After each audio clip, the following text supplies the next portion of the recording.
आज हम पढ़ेंगे क्रिया विशेषण और उसके भेद।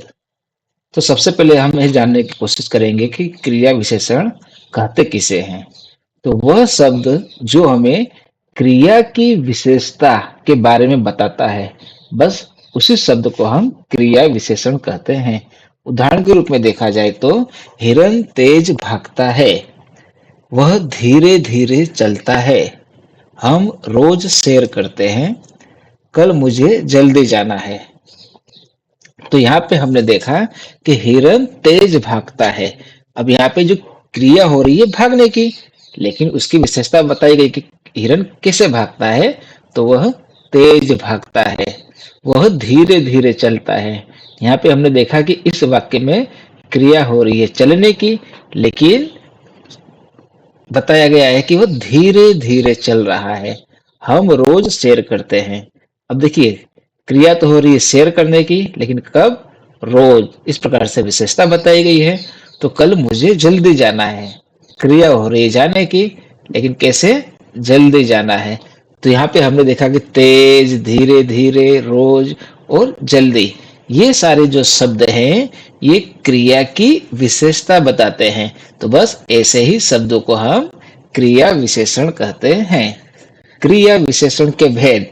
तो क्रिया विशेषण के कुल 4 भेद हैं।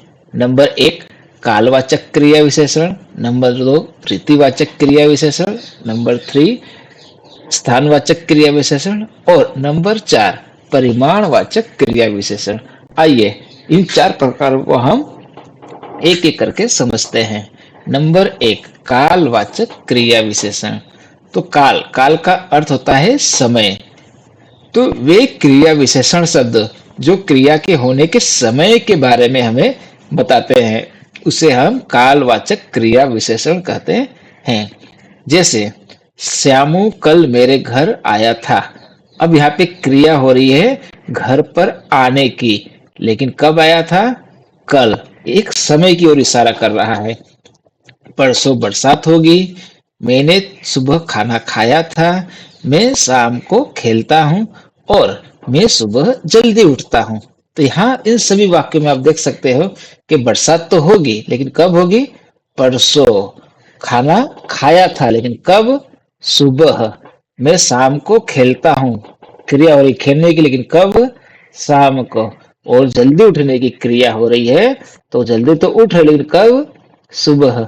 तो इस प्रकार से हम देख सकते हैं कि कल, परसों, सुबह, शाम और सुबह, ये जो सारे शब्द हैं, ये सारे शब्द क्रिया के होने के समय के बारे में बताते हैं। इसलिए इसे हम कालवाचक क्रिया विशेषण कहते हैं।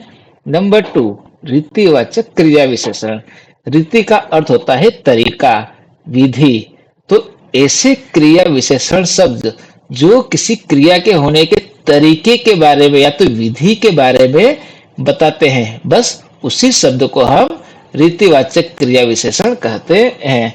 एग्जाम्पल के रूप में देखा जाए, राम ध्यान से चलता है, वह फटाफट बोलता है, मोहन गलत चाल चलता है, भरत हमेशा सच बोलता है और जय अच्छी तरह काम करता है। यहाँ पे हम देख सकते हैं कि जितने भी वाक्य हैं, इन सभी वाक्यों में ध्यान से चलने की क्रिया, एक तरीका बताया गया है। बोल तो रहा है, लेकिन कैसे? फटाफट। चाल तो चल रहा है, लेकिन उसकी चाल कैसी है? गलत।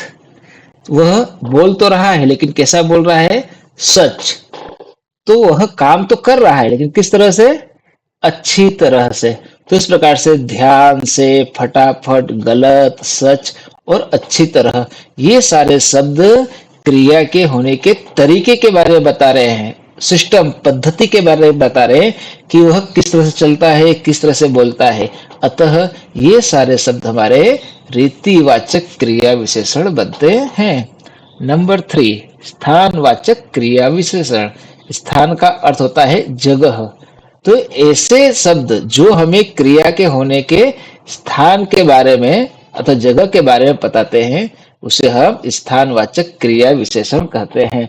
एग्जाम्पल के रूप में देखा जाए कि तुम अंदर जाकर बैठो, मैं बाहर खेलता हूँ, हम छत पर सोते हैं, मैं पेड़ पर बैठा हूँ और साम्यता मुझसे बहुत दूर बैठी है।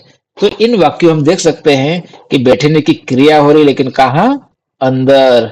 खेलने की क्रिया हो रही है लेकिन कहाँ? बाहर। सोने की क्रिया हो रही है लेकिन कहाँ पर? छत पर। वो बैठा है कहाँ पर? पेड़ पर। और साम्यता भी बैठी लेकिन कहाँ? बहुत दूर बैठी है। तो इस प्रकार से हम देख सकते हैं कि अंदर, बाहर, छत पर, पेड़ पर, नजदीक, दूर, ये सारे हमें स्थान के बारे में बताते हैं, जगह के बारे में बताते हैं। इसलिए इन्हें हम स्थानवाचक क्रिया विशेषण कहते हैं। नंबर 4, परिमाणवाचक क्रिया विशेषण। परिमाण का अर्थ होता है क्वांटिटी, संख्या, परिमाण, मात्रा। तो इस प्रकार हम देख सकते हैं कि जो क्रिया है, क्रिया के परिमाण के बारे में, संख्या के बारे में या तो मात्रा के बारे में बताते हैं, तो वे शब्द हमारे परिमाणवाचक क्रिया विशेषण कहलाते हैं। आइए उदाहरण के माध्यम से इसे समझते हैं। तुम थोड़ा अधिक खाओ, महेश बहुत ज्यादा दौड़ता है, श्याम अधिक खाना खाता है, राम उसके दोस्त से ज्यादा पढ़ता है, अभी तक तुमने पर्याप्त नींद नहीं ली। तो यहाँ हम देख सकते हैं कि क्रिया हो रही है खाने की लेकिन कितना? अधिक। क्रिया हो रही दौड़ने की, ज्यादा। क्रिया हो रही है कि अधिक खाना खाता है, या खाना खाता है लेकिन कितना? अधिक। उसके दोस्त से वो पढ़ता है लेकिन कितना पढ़ता है? ज्यादा। और यहाँ पे नींद नहीं ली तुमने, लेकिन कितनी नींद नहीं ली? जरूरी नींद, पर्याप्त नींद। तो हम यहाँ देख सकते हैं कि यहाँ पे एक मात्रा बताई गई है, क्वांटिटी, कम, ज्यादा, अधिक, ज्यादा, पर्याप्त। ये सारे जो शब्द हैं, ये सारे शब्द में परिमाणवाचक क्रिया की ओर इशारा करते हैं, इसलिए ये सारे शब्द परिमाणवाचक क्रिया विशेषण कहलाते हैं। तो हम बहुत ही जल्द मिलेंगे एक नई वीडियो के साथ।